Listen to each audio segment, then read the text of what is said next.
උසස් පෙළ කඩේම හින්දා බිඳ වැටෙන ඔයාගේ උසස් අධ්‍යාපන සිහිනේ යථාර්ථයක් බවට පත් කරගන්න බලාපොරොත්තුවෙන් ඉන්න කෙනෙක්ද? මම චතුරංග දුනිල් පරණවිතාන දැනට වැලිබල් ෆිනෑන්ස් ආයතනයේ පාරිභෝගික සබඳතා කළමනාකරු විදියට සේවය කරනවා. 2008 වර්ෂයේ උසස් පෙළ ගණිතාංශයෙන් හදාarලා අධ්‍යාපනය තුළ ඉච්ඡා භංගත්වයට පත් වෙලා ඉන්න වෙලාවකදී විශ්වවිද්‍යාල වරම් අහිමි වෙලා ඉන්න වෙලාවකදී මම 2011 වසරේ තමයි ශ්‍රී ලංකා විශ්වවිද්‍යාලයට ප්‍රවිෂ්ඨ ලබා ගන්නේ ESBM පාඨමාලාව හරහා.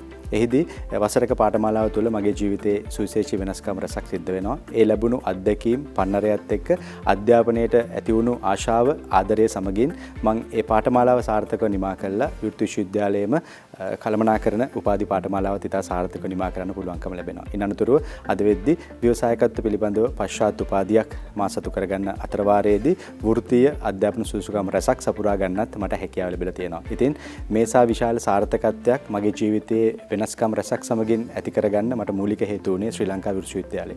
ඒ නිසා ඔබ උසස් පෙළින් පස්සේ අධ්‍යාපනය තුළ හරි මගක් හොයාගන්න බැරුව ඉන්න කෙනෙක් නම් සාමාන්‍ය පෙළින් පස්සේ ඔබ අධ්‍යාපනය නතර වෙලා ඉන්න කෙනෙක් නම් ඔබට ගැළපෙන හොඳම තැන තමයි ශ්‍රී ලංකා විවෘත විශ්වවිද්‍යාලය. ඒ නිසා මම ආරාධනා කරනවා මේ ESBM පාඨමාලාව හරහා මගේ වගේම ඔයාගේ ජීවිතයේත් සුවිශේෂී සාර්ථකත්වයක් ඇති කරගන්න ශ්‍රී ලංකා විශ්වවිද්‍යාලයට එන්න කියලා. එහෙනම් ඔයාට තියෙන්නේ ශ්‍රී ලංකා විවෘත විශ්වවිද්‍යාලයේ ESBM ප්‍රෝග්‍රෑම් එකට සම්බන්ධ වෙන්න. ඔයා තදම ශ්‍රී ලංකා විවෘත විශ්වවිද්‍යාලයේ වෙබ් අඩවියට පිවිස අයදුම් කරන්න.